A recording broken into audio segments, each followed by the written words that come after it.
The City of Dreadful Night by Rudyard Kipling.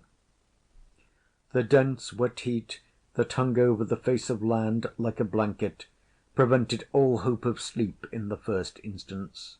The cicalas helped the heat, and the yelling jackals the cicalas. It was impossible to sit still in the dark, empty, echoing house and watch the punkah beat the dead air, so at 10 o'clock of the night I set my walking-stick on end in the middle of the garden and waited to see how it would fall.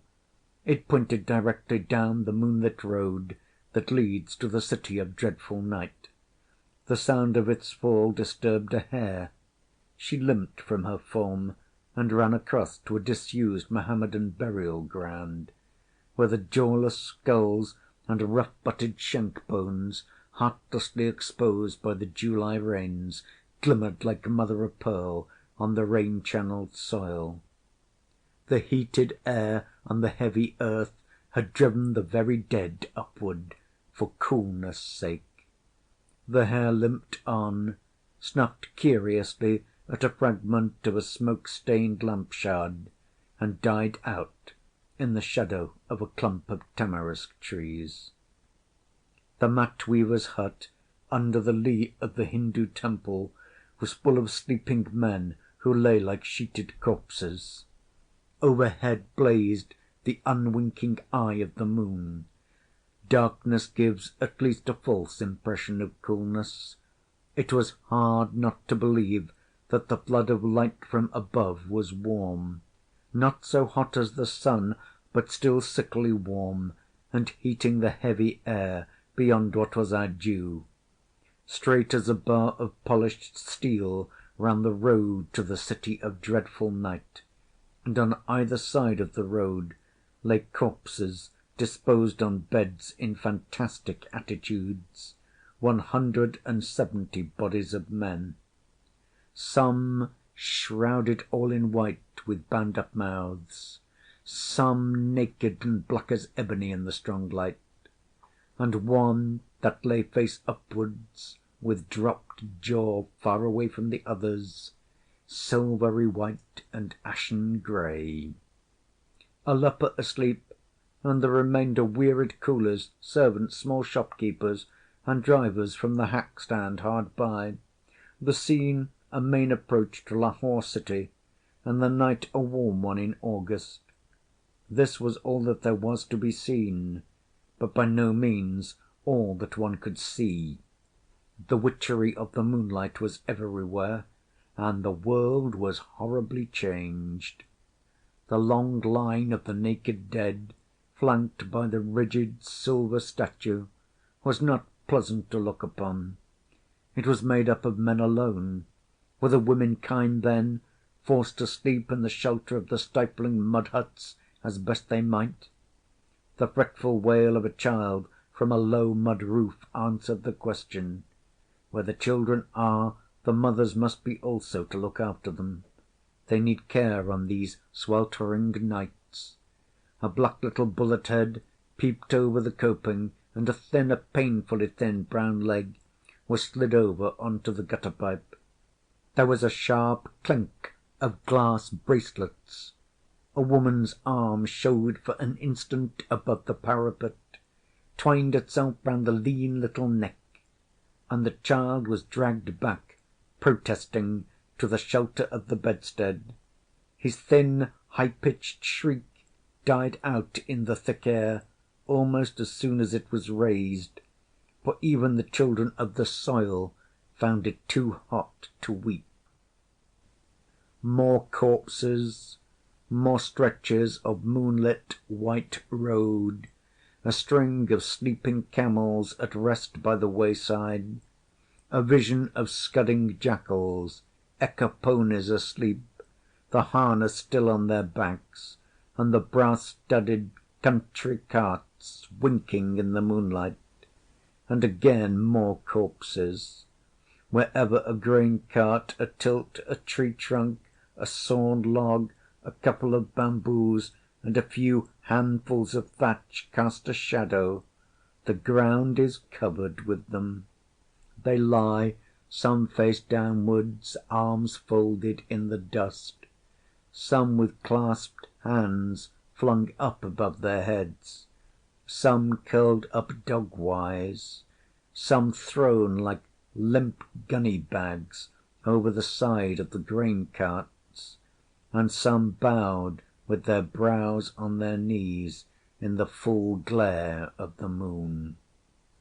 It would be a comfort if they were only given to snoring, but they are not, and the likeness to corpses is unbroken in all respects save one. The lean dogs snuff at them and turn away. Here and there a tiny child lies on his father's bedstead, and a protecting arm is thrown round it in every instance. But for the most part the children sleep with their mothers on the housetops. Yellow-skinned, white-toothed pariahs are not to be trusted within reach of brown bodies. A stifling hot blast from the mouth of the Delhi gate nearly ends my resolution of entering the city of dreadful night at this hour. It is a compound of all evil savours, animal and vegetable, that a walled city can brew in a day and a night. The temperature within the motionless groves of plantain and orange trees outside the city walls seems chilly by comparison.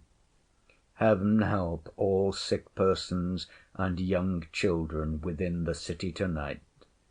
The high house walls are still radiating heat savagely, and from obscure side gullies fetid breezes eddy that ought to poison a buffalo.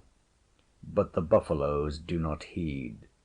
A drove of them are parading the vacant main street, stopping now and then to lay their ponderous muzzles against the closed shutters of a grain-dealer's shops, and to blow thereon like grampuses. Then silence follows, the silence that is full of the night noises of a great city. A stringed instrument of some kind is just, and only just, audible. High overhead some one throws open a window, and the rattle of the woodwork echoes down the empty street. On one of the roofs a hookah is in full blast, and the men are talking softly as the pipe gutters. A little farther on the noise of conversation is more distinct. A slit of light shows itself between the sliding shutters of a shop. Inside, a stubble-bearded, weary-eyed trader is balancing his account-books among the bales of cotton prints that surround him. 3 sheeted figures bear him company, and throw in a remark from time to time. First he makes an entry, then a remark, then passes the back of his hand across his streaming forehead. The heat in the built-in street is fearful. Inside the shops it must be almost unendurable. But the work goes on steadily. Entry, guttural growl, and uplifted hand-stroke, succeeding each other with the precision of clockwork. A policeman, turbanless and fast asleep, lies across the road on the way to the mosque of Wazir Khan. A bar of moonlight falls across the forehead and eyes of the sleeper, but he never stirs. It is close upon midnight, and the heat seems to be increasing. The open square in front of the mosque is crowded with corpses, and a man must pick his way carefully for fear of treading on them.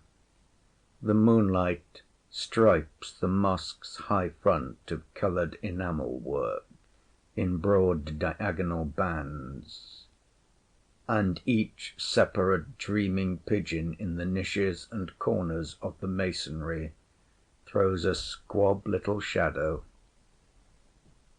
sheeted ghosts rise up wearily from their pallets and flit into the dark depths of the building. Is it possible to climb to the top of the great minars, and thence to look down on the city? At all events, the attempt is worth making, and the chances are that the door of the staircase will be unlocked.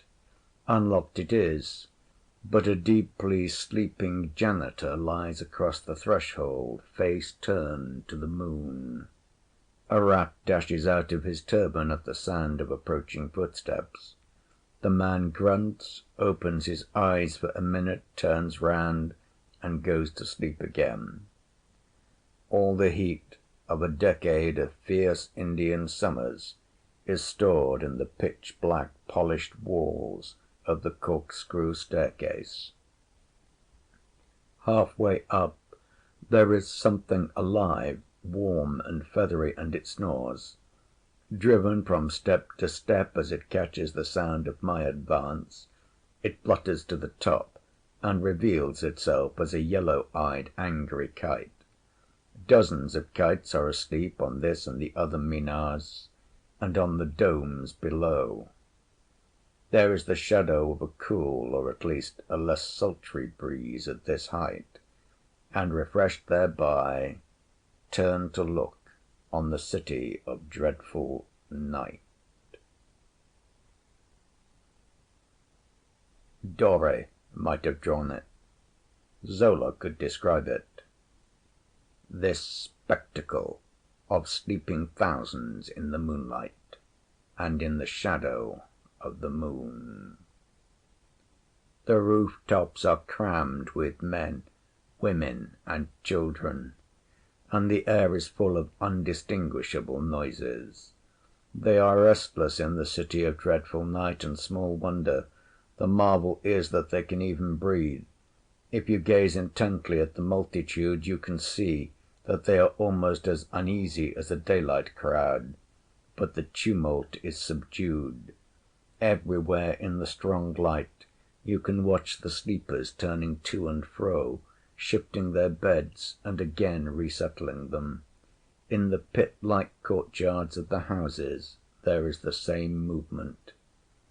The pitiless moon shows it all, shows too the plains outside the city, and here and there a hand's breadth of the Ravi without the walls. Shows, lastly, a splash of glittering silver on a housetop almost directly below the mosque minar. Some poor soul has risen to throw a jar of water over his fevered body. The tinkle of the falling water strikes faintly on the ear. 2 or 3 other men in far-off corners of the city of dreadful night follow his example, and the water flashes like heliographic signals. A small cloud passes over the face of the moon, and the city and its inhabitants, clear drawn in black and white before, fade into masses of black and deeper black. Still the unrestful noise continues, the sigh of a great city overwhelmed with the heat, and of a people seeking in vain for rest. It is only the lower class women who sleep on the housetops. What must the torment be in the latticed zenanas, where a few lamps are still twinkling? There are footfalls in the court below. It is the muezzin, faithful minister, but he ought to have been here an hour ago to tell the faithful that prayer is better than sleep, the sleep that will not come to the city. The muezzin fumbles for a moment with the door of one of the minars, disappears a while, and a bull-like roar, a magnificent bass thunder, tells that he has reached the top of the minar. They must hear the cry to the banks of the shrunken Ravi itself. Even across the courtyard it is almost overpowering. The cloud drifts by and shows him outlined in black against the sky. hands laid upon his ears, and broad chest heaving with the play of his lungs. Allahu Akbar!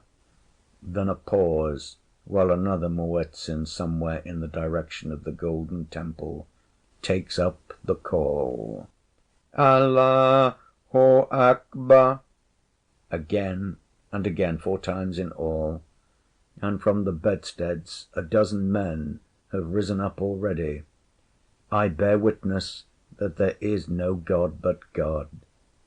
What a splendid cry it is, the proclamation of the creed that brings men out of their beds by scores at midnight. Once again he thunders through the same phrase, shaking with the vehemence of his own voice, and then far and near the night air rings with "Mohammed is the prophet of God." It is as though he were flinging his defiance to the far-off horizon where the summer lightning plays and leaps like a bared sword. Every Muezzin in the city is in full cry, and some men on the rooftops are beginning to kneel. A long pause precedes the last cry. La ilaha illallah! And the silence closes up on it, as the ram on the head of a cotton bale. The Muezzin stumbles down the dark stairway, grumbling in his beard. He passes the arch of the entrance and disappears. Then the stifling silence settles down over the city of dreadful night. The kites on the minar sleep again, snoring more loudly. The hot breeze comes up in puffs and lazy eddies, and the moon slides down towards the horizon. Seated with both elbows on the parapet of the tower, one can watch and wonder over that heat-tortured hive till the dawn. How do they live down there? What do they think of? When will they awake? More tinkling of sluiced water-pots, faint jarring of wooden bedsteads moved into or out of the shadows, uncouth music of stringed instruments softened by distance into a plaintive wail, and one low grumble of far-off thunder. In the courtyard of the mosque the janitor, who lay across the threshold of the minar when I came up, starts wildly in his sleep, throws his hands above his head, mutters something and falls back again. Lulled by the snoring of the kites, they snore like overgorged humans. I drop off into an uneasy doze, conscious that 3 o'clock has struck, and that there is a slight, a very slight, coolness in the atmosphere. The city is absolutely quiet now, but for some vagrant dog's love-song. Nothing save dead, heavy sleep. Several weeks of darkness pass after this, for the moon has gone out. The very dogs are still, and I watch for the first light of the dawn before making my way homeward. Again the noise of shuffling feet. The morning call is about to begin, and my night watch is over. Allahu Akbar! Allahu Akbar! The east grows grey and presently saffron.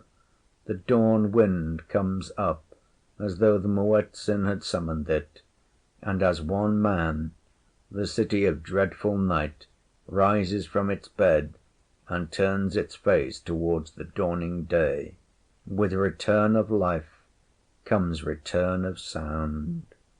First a low whisper, then a deep bass hum, for it must be remembered that the entire city is on the housetops.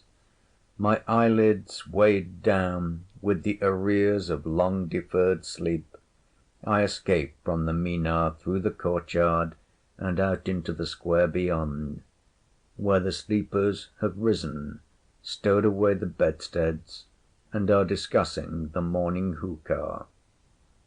The minute's freshness of the air has gone, and it is as hot as at first.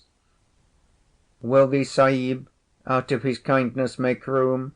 What is it?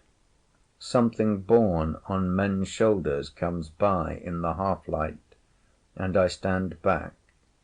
A woman's corpse going down to the burning ghat, and a bystander says, "She died at midnight from the heat." So the city was of death as well as night, after all.